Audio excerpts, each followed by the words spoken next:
Okay, as always, welcome back in. I'm going to be continuing my 32 and 32 series with the Miami Dolphins. So last year, as you can see on the screen, they would finish with a 8-9 record, finishing second in the AFC East. So they definitely didn't uh, live up to the hype, and unfortunately, they would miss the playoffs for the first time in the Tua era. I mean, he only made the playoffs. So the Dolphins made it twice since Tua has been drafted, but he was hurt the first year when they lost to the Bills in the first round. Then he played last year against the Chiefs. They would lose in the wild card round, and then obviously this past year, they would obviously lose more games than they were hoping to. So yes, you could say they still finished second in the AFC East, but if you don't make the playoffs, does it really count for anything? I mean, for me, probably not.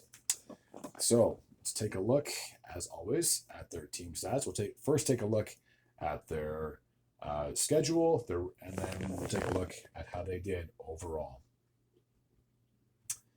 So again, preseason, I never really count that as anything since half the starters don't really play there anyway. So they start the season off winning against their state rival, if you want to call it that, in the Jacksonville Jaguars.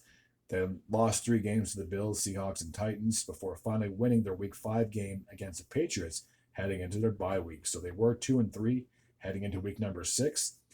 Despite the rest, they would go on to lose 3 straight games coming out of their bye week to the Colts, the Cardinals, and Bills respectively, before going on a 3-game winning streak, defeating the Rams, Raiders, and the Patriots. They would lose to Green Bay in week number 13, win against the Jets in week 14, lose to the Texans, in week 15, and then they would defeat the 49ers and the Browns before losing to the Jets in their season finale. So again, if you go on a 3-game losing streak or even a 4-game losing streak, whatever it is, I think 3 was the most that they'd lost in a row. You're pretty much doomed at that point because, again, I've said this before in a lot of my videos.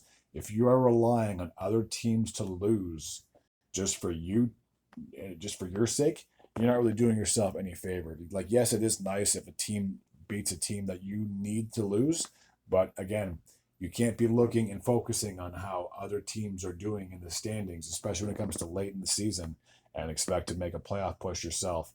Again, a lot of losses definitely hurt this team, but we'll see what changes are made in the offseason going forward. I know the whole thing with Tyreek Hill about him possibly wanting out of Miami, that definitely will hurt the team going forward. But if you are able to trade him away, then who knows what you could get back in return. So there you can see these standings. They would finish second, 5 games behind the Bills in the AFC East.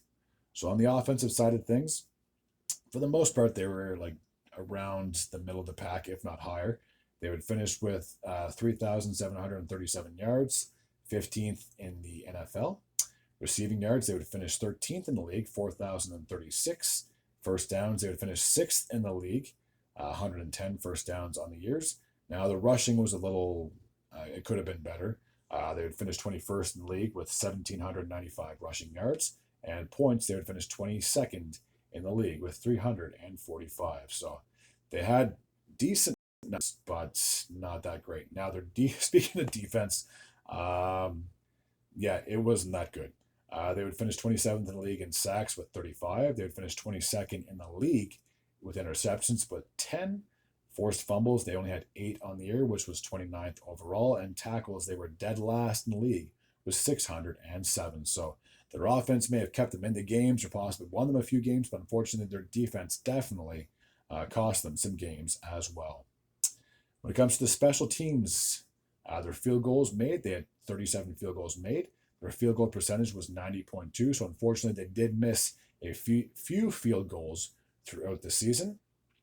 Extra points made, they had 26 extra points made, which would be 27th in the league, and their extra point percentage was 25th in the league with 92.9. So unfortunately, they did miss a PAT or 2 this past year. Okay, we'll take a look at the individual players. So I'm going to try my best. I've always struggled saying his name. Tua Tagovailoa. try saying that name 5 times fast without screwing it up, would finish with 2,867 yards passing, 72.93% completion. So that's pretty decent. 19 touchdowns to 7 interceptions. That's almost like a 3-to-1 ratio when it comes to his touchdowns and his picks. So not too bad. Tyreek Hill, I just talked about him. He would finish with 959 passing yards, 81 receptions, and 6 touchdowns. Jonnu Smith, the tight end, would finish with 884 receiving yards, 88 receptions, and 8 touchdowns. The running back, Devon Achane would finish with 907 rushing yards on 203 attempts and 6 touchdowns. And Raheem Morset, the other running back, would finish with 278 rushing yards on 85 attempts and 2 TDs. On defense, the defensive end, Zach Sealder, would finish with 10 sacks, 28 total tackles, 1 forced fumble. There we go. Now I got the stats ready. And 1 pick as well. Jordan Brooks, the inside linebacker, would finish with 86 tackles, 3 sacks, and Tyrell Dodson, who they had acquired from the Seahawks, would finish with 3 interceptions, 18 tackles, and 4 pass deflections. Special teams, Jason Sanders, the kicker, would finish with 37 field goals on 41 attempts. So unfortunately, he did miss 4 field goals. His field goal percentage would be 90.24. Jake Bailey, the punter, would finish with 2,639 yards on 56 punts, averaging about 47 yards a kick. So again, for the Dolphins, obviously very disappointing because the last 2 years they were in the playoffs, but unfortunately they got bounced in the wild card round both rounds.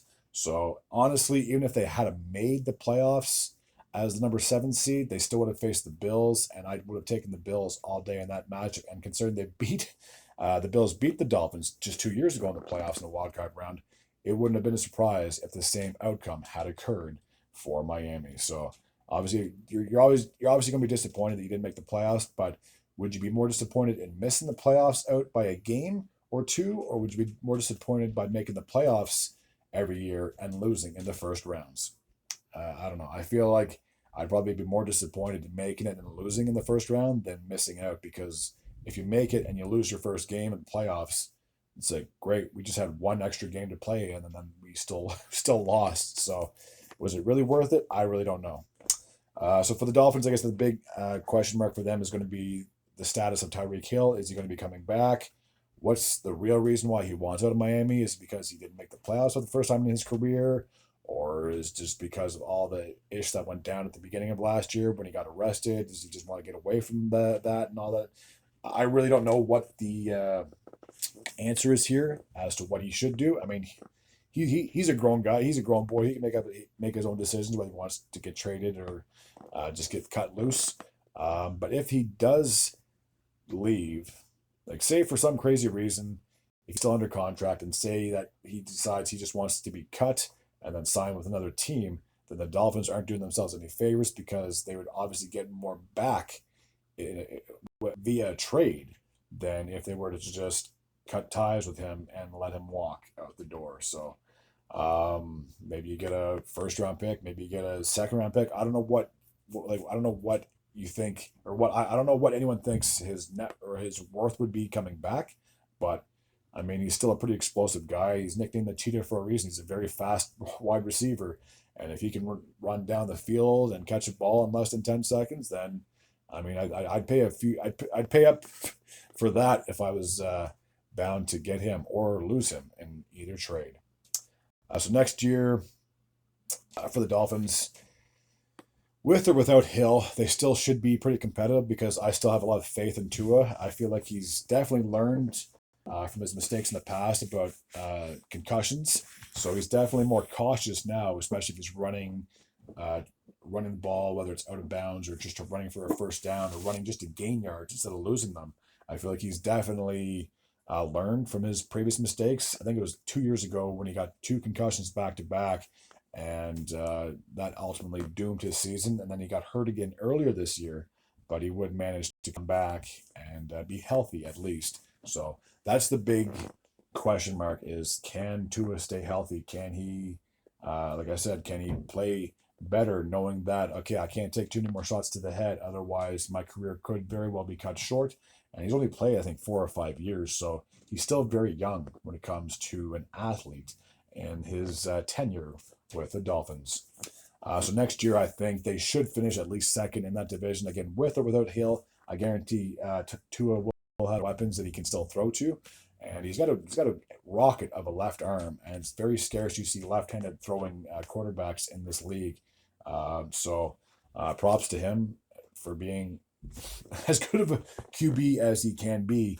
Um, but yeah, again, when I take a look at the AFC East, the Bills all day have that division locked in before the season even starts. And then when I think about the Jets and the Patriots, well, the Patriots for me are definitely still in a rebuild. Yes, they do have Drake May, and he's a young quarterback, and he will develop. And I'm sure that at some point in the future, the Patriots will be competitive again. And then with the Jets again, the question mark is around Rodgers. If he comes back, is he still going to be just as good? And do the Jets really gamble on an aging quarterback? That's a question that's up for debate, in my opinion. So I still think the Jets and Patriots are likely going to finish third and fourth, respectively, next year in the AFC East, which should give the Dolphins at least a second seed again in the AFC East. But again, I think the Bills are just too good of a team to give up that first spot. And it's a shame because last year, I think when it came to week 18, the Dolphins played a home game against the Bills for first in that division. And had Miami won, then they would have been the number 2 seed. And who knows what could have happened after that. So though there'll always be what ifs when it comes to what could have happened, what should have happened. But unfortunately, what ifs aren't cut out for the league. All right, that's going to take care of my recap for the Miami Dolphins. As always, if you're new to this channel and you like this type of content, feel free to hit the sub button. I'd be very grateful and very appreciative. As always, until next time, take care.